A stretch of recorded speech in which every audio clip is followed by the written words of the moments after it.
Men are forced by a number of issues, a number of situations and circumstances to go into the diaspora in search of greener pastures.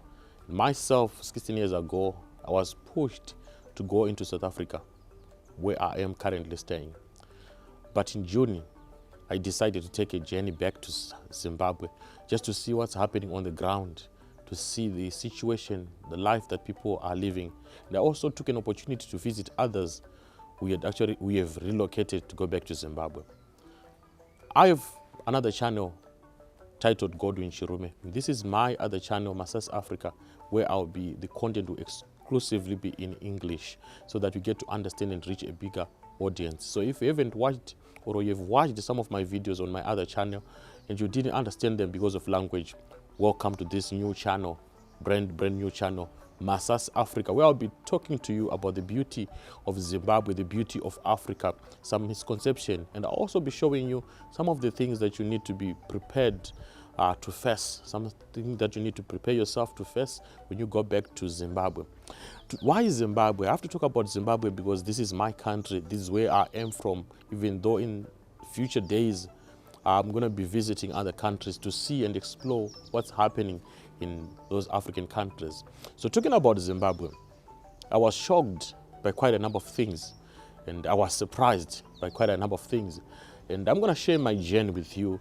I did a 32-day journey in Zimbabwe because usually when you see videos on YouTube, when you get to follow these YouTubers who are documenting this life of Zimbabwe, the life of Africa, they don't show it all. There are quite a number of people. We've been in South Africa.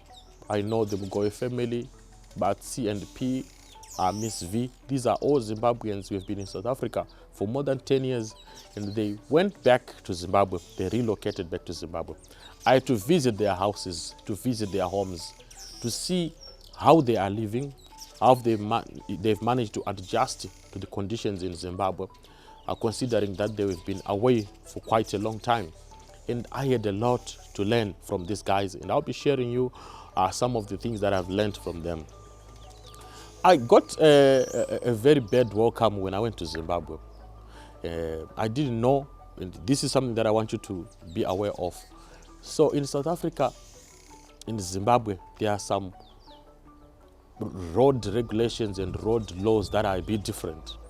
For example, when you get to a traffic stop or a traffic light or a robot, as we know it here in Africa, when you get to a robot and if the robot is not working, you consider that as a four-way stop. What it simply means is that the first car that arrives at that intersection is the first car that goes. So whenever you get to that intersection where the robot is not working, you stop, then you just check which car arrived just before you. So when that car goes, you know it's your turn. So first car to arrive to this intersection is the first car that goes. But in Zim, I think it's a bit different. You give way to traffic coming from your right, which means you might have come to the intersection first, but if there are cars coming from your right, you make sure you have to give way to them. You also cannot turn right in front of an oncoming vehicle. When you get to the intersection, even if the intersection, the traffic light is not working, when you get to the intersection, you have to stop. And if there's a car that's approaching you, you can't turn right in front of an oncoming vehicle. That's how it is. That's the highway code. There are actually a number of things, a number of laws and rules and regulations that are different. Sorry about that. First video, first distraction. Okay. So you need to be aware of the road rules and regulations, the city bylaws. You need to know, you understand. Sometimes you end up being fined for something that you thought you were aware of. And I remember at one point we were arrested.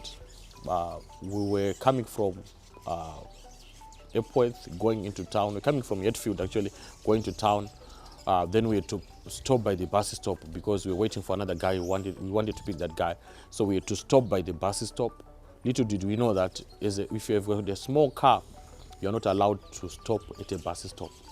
Usually when you are here in South Africa in Durban, you can just park even by the roadside. If it's for less than 30 seconds, you can drop someone, then you go. You can pick someone, then you can go. But in Zimbabwe, it's a bit different. You have to know that if you're driving a small vehicle, you can't park You can't stop at a bus stop. You are not a bus. The buses are only reserved for buses and commuter or min buses. So these are some of the things that might not seem important, but you should be aware of. And I tell you, the fine is hefty. The moment you stop, they put a clamp quickly. Just the moment you just stop without even thinking, the guys will be won't be in uniform. They'll just clamp your car, and you are made to pay fine. Sometimes that's something that also trigger corruption, because instead of going to pay about $40 or $60 that they'll be telling you about, you can just say you hand over to those guys $10, $20. So I think also this regulation that are put in the streets also fuel corruption, because one would say it's better that I pay $10 to this police officer or $20 rather than go and pay $60, you know. So these are some of the things that I think you should be aware of. And also another thing, when you are considering relocating to Zimbabwe, you need also to have your own car. It will help you a lot to have something that can take you from point A to point B. It might not be a very big car, but just having that small car, it makes your life easy. It makes your movement reliable. There is reliability when you have your own car. And there is also, this is according to me, I noticed that when you are driving, even this car, when you are driving and you're going for probably a meeting, business, whatever, when you get to the place driving, you are considered as someone probably who's a bit better than someone who just comes from a commuter taxi. There's a meeting that's going on and you tell them you're still waiting for the commuter to come, and the commuter has delayed you. You are dropped. You have to walk about 500 meters, 200 meters to where the meeting is. You know, so when you are just arrive driving, there's a certain level where you are put, and there's a certain attention that you're given to is considered to someone who's on foot. This is something that you also need to know. And there are certain places where, like in airport where I was, you take a taxi or a combi from town, you drop off at the dust road, you need to take another smaller one which charges you 50 cents to go to your place. That's the dust road. Sometimes it's not convenient, it's not reliable, it's not that safe. And also there's another day, I remember coming from town around 9 p.m. I go to airport around 9:30 to 10. I go to that place where I was thinking I was going to go get those ETs, the emergency taxis. They were no longer there. So when you have your own transport, it makes life easy. It makes life easy. You can move anytime, go wherever you want to go anytime. So this is one other thing that I think you need to invest in if you're considering going back to Zimbabwe. Then also the issue of connectivity, internet. I know there's fiber, there's Starlink in Zim. You also need to consider having a good connection, your internet connectivity at its highest level. It's something that I feel you need to consider. Like myself, I work online, and it takes a lot of internet to upload videos, to search on Google, to do researches. And I feel that if you want to relocate to Zimbabwe, you need to invest in Starlink, mainly Starlink. If not, you also need to have money to just install that fiber, or go for the Econet $45 unlimited bundle, which has an upload speed of about 5 megabytes, which might not be ideal, but which is workable with at least the whole house can get connected, unlimited, $45 every month. So it's a thing that you need to consider before you relocate. The other thing also that I feel is very important, the issue of electricity.